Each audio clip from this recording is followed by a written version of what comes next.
कभी कभी भगवान हमारे सवालों का उत्तर शब्दों में नहीं देते। वे बस एक संकेत देते हैं और इंतजार करते हैं कि हम उसे समझें, क्योंकि जहाँ श्रद्धा सच्ची हो वहाँ मौन भी महादेव का संदेश बन जाता है। ओम नमः शिवाय। दोस्तों, कहानी शुरू करने से पहले अगर चैनल पर नए हो तो चैनल को सब्सक्राइब जरूर कर लीजिए। हिमालय की तलहटी में पहाड़ों और घने देवदार के जंगलों के बीच एक छोटा सा गांव था। नाम था देवगिरी। गांव से थोड़ा ऊपर एक पथरीली पहाड़ी पर सैकड़ों वर्ष पुराना शिव मंदिर था। मंदिर इतना पुराना था कि किसी ने बनाया, कब बनाया, किसी को ठीक ठाक पता नहीं था। लेकिन उस मंदिर से जुड़ी एक बात हर गांव वाला जानता था। हर सोमवार सूर्योदय से पहले मंदिर की विशाल घंटी अपने आप बजती थी। एक बार नहीं, 3 बार, टन टन टन। और सबसे अजीब बात, उस समय मंदिर के भीतर कोई नहीं होता था। गांव के बुजुर्ग कहते थे, जिस सोमवार घंटी बजे समझ लेना महादेव ने किसी की पुकार सुन ली है। लेकिन नई पीढ़ी इसे सिर्फ एक पुरानी कहानी मानती थी। उसी गांव में एक युवक रहता था। नाम था माधव। माधव बहुत साधारण था। न उसके पास धन था, न कोई बड़ा घर, न कोई बड़ा पद। बस एक छोटी सी मिट्टी की झोपड़ी और उसकी माँ गौरी। माँ ने ही उसे पाल पोस कर बड़ा किया था। माधव के पिता उसके बचपन में ही इस दुनिया से चले गए थे। तब से माँ ने दूसरों के खेतों में काम करके माधव को बड़ा किया था। माधव अक्सर माँ से कहता, माँ, एक दिन मैं तुझे इतना सुख दूंगा कि तुम्हें कभी भी किसी के घर काम करने की जरूरत नहीं पड़ेगी। माँ मुस्कुरा देती, उसके सिर पर हाथ फेरती और कहती, बेटा, मुझे सुख महल में नहीं, तेरे पास बैठने में मिलता है। लेकिन समय हमेशा एक जैसा नहीं रहता। कुछ महीनों से गौरी की तबीयत बिगड़ने लगी थी।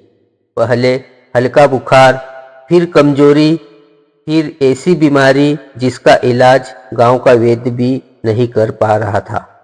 एक रात माधव अपनी माँ के पास बैठा था। दिए की लो हवा से कांप रही थी। माँ की सांसें भारी हो रही थी। माधव ने उसका हाथ पकड़ा। माँ, तुम ठीक हो जाओगी ना? गौरी ने आंखें खोली, कमजोर सी मुस्कान दी। महादेव पर भरोसा रख बेटा। माधव की आंखें भर आई। उसने पूछा, अगर महादेव सच में सुनते हैं माँ, तो मेरी माँ को इतना दर्द क्यों दे रहे हैं? माँ ने कोई उत्तर नहीं दिया, बस उसका हाथ दबा दिया। उस रात माधव सो नहीं पाया। वह बाहर आंगन में बैठा आकाश की ओर देखता रहा। तभी गांव के एक बुजुर्ग की कही बात उसे याद आई। हर सोमवार मंदिर की घंटी अपने आप बजती है। माधव ने पहली बार उस बात को अंधविश्वास की तरह नहीं, एक उम्मीद की तरह देखा। उसने मन ही मन कहा, महादेव, अगर मेरी आवाज आप तक पहुंच सकती है तो इस सोमवार मैं आपके दरवाजे तक जरूर आऊंगा। सोमवार की सुबह अभी सूरज निकला भी नहीं था। पूरा गांव गहरी नींद में था, लेकिन माधव अपनी माँ के सिरहाने बैठा था। उसने माँ के माथे पर हाथ रखा, फिर धीरे से उठा। एक छोटा सा पूजा का थाल लिया, उसमें बेलपत्र, जल और एक छोटा दीपक रखा। दरवाजे पर पहुंचकर वह एक पल के लिए रुका। पीछे मुड़कर माँ को देखा। माँ सो रही थी। माधव ने धीरे से कहा, माँ, मैं महादेव के पास जा रहा हूँ। आज खाली हाथ वापस नहीं आऊँगा। और वह पहाड़ी की ओर चल पड़ा। रास्ता आसान नहीं था। कच्ची पगडंडी, चारों ओर घना जंगल, सुबह की ठंडी हवा और पेड़ों से गिरती ओस। माधव लगातार ऊपर चढ़ता गया, लेकिन जैसे जैसे वह मंदिर के पास पहुंच रहा था, उसे एक अजीब बात महसूस होने लगी। पूरा जंगल अचानक शांत हो गया। न पक्षियों की आवाज, न पत्तों की सरसराहट, कुछ भी नहीं। माधव रुक गया। उसने चारों ओर देखा। फिर दूर पहाड़ी के ऊपर से एक बहुत हल्की आवाज आई, टन। माधव की धड़कन रुक सी गई। उसने ऊपर देखा। मंदिर अभी भी उससे काफी दूर था, लेकिन घंटी पहले ही बज चुकी थी। फिर दूसरी आवाज आई, टन। माधव के हाथ से पूजा का थाल लगभग छूट ही गया था। और फिर तीसरी बार, टन। इस बार आवाज पूरे पहाड़ में गूंज गई। माधव की आंखों में आंसू आ गए। उसने हाथ जोड़ दिए, धीरे से बोला, महादेव, मैं आ गया। लेकिन उसे क्या पता था कि मंदिर के अंदर उसके इंतजार में सिर्फ एक शिवलिंग नहीं था, वहाँ एक ऐसा रहस्य था जो उसकी माँ की बीमारी से भी गहरा था। माधव ने मंदिर का दरवाज़ा खोला। दरवाज़ा धीरे धीरे चर करके खुला। अंदर पूर्ण अंधकार था, लेकिन शिवलिंग के पास एक दीपक पहले से जल रहा था। माधव वहीं रुक गया। उसने फुसफुसाकर पूछा, यह दीपक किसने जलाया? माधव ने एक कदम आगे बढ़ाया, फिर दूसरा। उसकी नज़र उन निशानों पर ही थी। वे निशान मंदिर के मुख्य द्वार से शुरू होकर सीधे शिवलिंग तक जा रहे थे। लेकिन सबसे अजीब बात यह थी कि वे निशान सिर्फ अंदर जाने के थे, वापस आने के एक भी निशान नहीं था। माधव की रीढ़ में सिरहन दौड़ गई। उसने धीरे से कहा, जो भी यहाँ आया था वह वापस गया ही नहीं। मंदिर के भीतर उसकी आवाज गूंज गई और फिर एक धीमी घंटी बज उठी, टन। माधव ने घबराकर पीछे देखा। दरवाजा अभी भी खुला था, लेकिन वहाँ कोई नहीं था। उसने कांपते हाथों से शिवलिंग पर जल चढ़ाया, बेलपत्र रखा, आंखें बंद की और बोला, महादेव, मैं अपनी माँ की जिंदगी मांगने आया हूँ। अगर मेरी भक्ति में कोई कमी है तो मुझे दंड देना, लेकिन मेरी माँ को नहीं। कुछ पल पूर्ण मौन रहा। फिर दिए की लौ अचानक बहुत तेज हो गई। माधव ने आंखें खोली। शिवलिंग पर चढ़ा हुआ जल धीरे धीरे एक तरफ बह रहा था और जहाँ जल रुका वहाँ एक छोटा सा त्रिशूल का निशान दिखाई दिया। माधव उसे देखता ही रह गया। तभी मंदिर के बाहर किसी के कदमों की आवाज आई, छप छप छप, जैसे कोई गीले पैरों से मंदिर की ओर आ रहा हो। माधव ने दरवाजे की ओर देखा। कुछ ही क्षण बाद एक बूढ़ा साधु मंदिर की सीढ़ियों पर खड़ा था। लंबी सफ़ेद दाढ़ी, कंधे पर गेरुआ वस्त्र, हाथ में लकड़ी का दंड और आंखों में अजीब सी शांति। माधव ने पूछा, बाबा, आप इतनी सुबह यहाँ कैसे? साधु ने माधव की तरफ नहीं देखा। उन्होंने सीधे शिवलिंग की ओर देखा। फिर बोले, मैं नहीं आया बेटा। माधव चौंका। साधु ने धीरे से अपनी आंखें बंद की, मुझे बुलाया गया है। माधव की धड़कन तेज हो गई। उसने पूछा, किसने? साधु ने शिवलिंग की ओर संकेत किया, जिसके दरबार में बिना बुलाए कोई नहीं आता। माधव कुछ समझ नहीं पाया। साधु धीरे धीरे उसके पास आए, फिर उसकी हथेली देखी और अचानक उनका चेहरा गंभीर हो गया। उन्होंने पूछा, तुम अपनी माँ के लिए आए हो? माधव की आंखें फैल गई। हाँ, लेकिन आपको कैसे पता? साधु मुस्कुराए नहीं। उन्होंने बस कहा, जिसकी पुकार पहाड़ तक पहुंच जाए, उसकी आवाज़ मंदिर की दीवारों से नहीं छिपती। माधव की आंखों से आंसू आ गए। उसने हाथ जोड़ दिए। बाबा, मेरी माँ को बचा लीजिए। साधु ने बहुत शांत स्वर में कहा, मैं नहीं बचा सकता। माधव के चेहरे की उम्मीद एक पल में टूट गई। लेकिन साधु ने आगे कहा, लेकिन जिसके सामने तुम खड़े हो वह चाहे तो। फिर चुप हो गए। साधु चुपचाप हो गए। माधव ने शिवलिंग की ओर देखा, फिर साधु की ओर। तो मुझे क्या करना होगा? साधु ने उत्तर देने के बजाय मंदिर के पीछे की ओर इशारा किया। वहाँ एक पुराना पत्थर का दरवाजा था। माधव ने उसे पहले कभी नहीं देखा था। साधु बोले, आज तक इस गांव में किसी ने उस दरवाजे को नहीं खोला। माधव ने पूछा, क्यों? साधु की आंखें एकदम गंभीर हो गई, क्योंकि उसके पीछे महादेव का मंदिर नहीं, एक लंबा मौन तुम्हारे प्रश्न का उत्तर है। माधव उस दरवाजे के सामने खड़ा हुआ। पत्थर पर धूल की मोटी परत थी। बीच में एक छोटा सा त्रिशूल बना हुआ था। माधव ने जैसे ही उस त्रिशूल को छुआ, पूरे मंदिर में घंटियां एक साथ बज उठी। टन टन टन टन। साधु ने तुरंत आंखें बंद कर ली। माधव डरकर पीछे हट गया और पत्थर का वह दरवाजा अपने आप धीरे धीरे खुलने लगा। अंदर घना अंधकार था, लेकिन उस अंधकार के बीच दूर कहीं एक नीली रोशनी जल रही थी। माधव ने साधु की ओर देखा। साधु ने बस इतना कहा, अगर सच में अपनी माँ को बचाना चाहते हो तो अंदर जाना होगा। माधव ने एक गहरी सांस ली, एक कदम अंधेरे की ओर बढ़ाया और तभी उसके पीछे से साधु की आवाज आई, माधव, अंदर जो देखो उससे डरना मत, क्योंकि हर चमत्कार पहले परीक्षा बनकर आता है।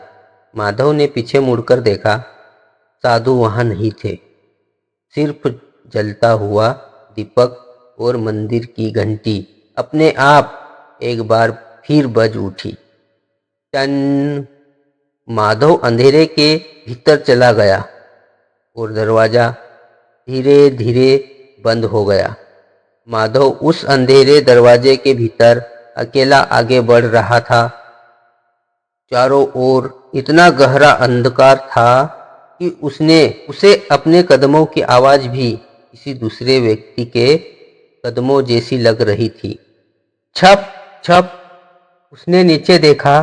फर्श पर वही गीले पैरों के निशान थे, लेकिन अब वे मंदिर की ओर नहीं जा रहे थे, वे उसके आगे जा रहे थे। माधव ने धीरे से कहा, तो तुम मुझे यहाँ तक लाए हो। सामने नीली रोशनी थोड़ी और तेज हो गई। माधव उसके पीछे चल पड़ा। कुछ दूर जाने के बाद अंधेरा अचानक समाप्त हो गया।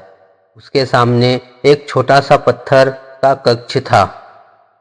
बीच में एक प्राचीन शिवलिंग और उसके सामने एक दीपक जल रहा था, लेकिन वह साधारण दीपक नहीं था, उसकी लौ नीली थी।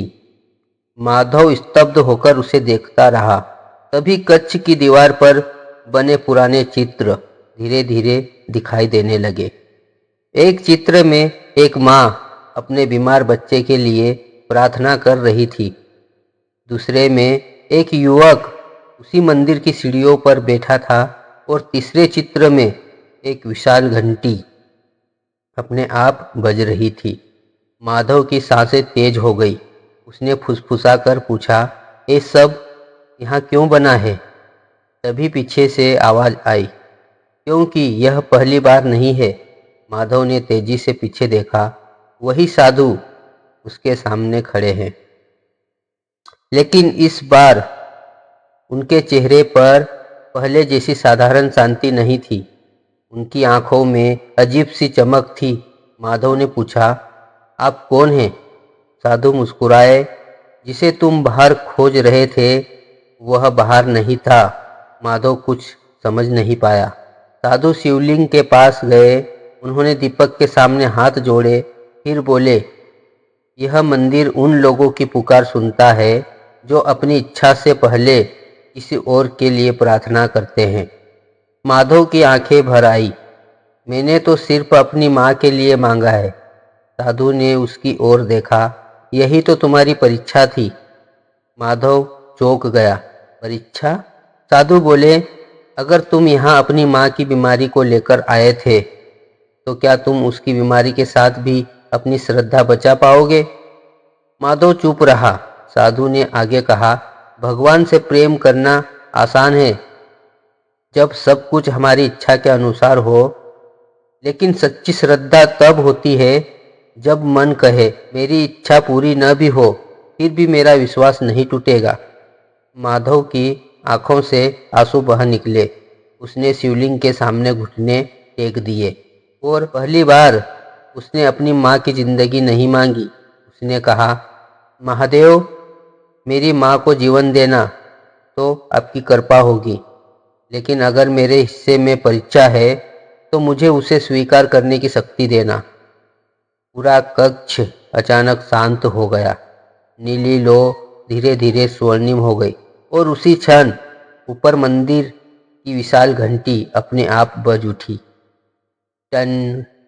माधव ने अपनी आंखें बंद कर ली। फिर दूसरी बार टन और तीसरी बार टन। साधु धीरे धीरे माधव के पास आए। उन्होंने उसके सिर पर हाथ रखा। अब तुमने मांगा नहीं, स्वीकार किया है। यही सच्ची भक्ति है। माधव ने आंखें खोली, लेकिन साधु वहां नहीं थे। सिर्फ शिवलिंग के पास एक बेलपत्र पड़ा था। माधव ने उसे उठाया। उस पर जल की एक बूंद थी। वह बूंद जैसे ही उसके हाथ पर गिरी, पूरे कक्ष में महादेव के नाम का एक गहरा कंपन गूंज उठा।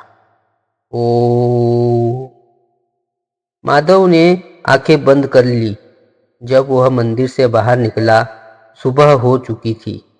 पहाड़ों के पीछे से सूरज निकल रहा था। माधव भागता हुआ अपने घर पहुंचा। उसने दरवाजा खोला। माँ अभी भी लेटी हुई थी। माधव उसके पास बैठ गया। उसने माँ का हाथ पकड़ा और तभी गौरी ने धीरे से अपनी आंखें खोली। उसने मुस्कुरा कर पूछा, मिल आए अपने महादेव से? माधव की आंखों से आंसू बह निकले। हाँ माँ। गौरी ने पूछा, क्या मांगा? माधव मुस्कुराया, पहले तुम्हारी जिंदगी, लेकिन वहां जाकर समझ आया मुझे तुम्हारी जिंदगी के साथ साथ विश्वास भी मांगना था। गौरी ने उसके सिर पर हाथ रखा और तभी माधव ने देखा उसकी माँ के चेहरे पर कई दिनों बाद अजीब सी शांति थी। उसकी सांसें पहले से सामान्य थी। कुछ दिनों में गौरी की तबीयत सुधरने लगी। गांव के लोग इसे चमत्कार कहते रहे, लेकिन माधव कुछ नहीं कहता था, क्योंकि वह जानता था चमत्कार केवल उसकी माँ का ठीक होना नहीं था, सबसे बड़ा चमत्कार उसके भीतर हुआ था। अगले सोमवार माधव फिर मंदिर पहुंचा, लेकिन इस बार मंदिर का दरवाजा खुला था। घंटी शांत थी, दीपक बुझा हुआ था और मंदिर के बाहर कोई पैरों के निशान नहीं थे। माधव ने शिवलिंग के सामने बेलपत्र रखा, आंखें बंद की और मुस्कुराकर कहा, महादेव, अब समझ नहीं आया। आप जवाब देने से पहले इंसान को सुनना सिखाते हैं। हवा चली, मंदिर की घंटी बहुत हल्के से हिली, लेकिन इस बार उसने आवाज नहीं की। माधव मुस्कुराया, क्योंकि अब उसे घंटी के बजने का इंतजार नहीं था, उसे विश्वास हो चुका था। दोस्तों, इससे हमें कथा की यह सीख मिलती है, महादेव हमेशा हमारी इच्छा पूरी करे यह जरूरी नहीं, लेकिन वह हमें इतनी शक्ति जरूर देते हैं कि हम हर परिस्थिति का सामना कर सके। और जहाँ सच्ची श्रद्धा होती है वहाँ चमत्कार दिखाई देने से पहले मन के भीतर जन्म ले लेता है। और भाई, यही वजह है कि शुरुआत में हमने कहा था, कभी कभी भगवान हमारे सवालों का उत्तर शब्दों में नहीं देते, वे बस एक संकेत देते हैं। माधव को भी उत्तर शब्दों में नहीं मिला, उसे मिला एक घंटी में, एक दीपक में, कुछ गीले पैरों के निशानों में और सबसे बढ़कर उसके अपने विश्वास में। जिस दिन इंसान अपनी इच्छा से ज़्यादा भगवान की इच्छा पर भरोसा करना सीख जाता है, उसी दिन उसके भीतर का डर समाप्त हो जाता है। ओम नमः शिवाय। दोस्तों, मिलते हैं अगले वीडियो में। तब तक के लिए अपना ख्याल रखें। हर हर महादेव।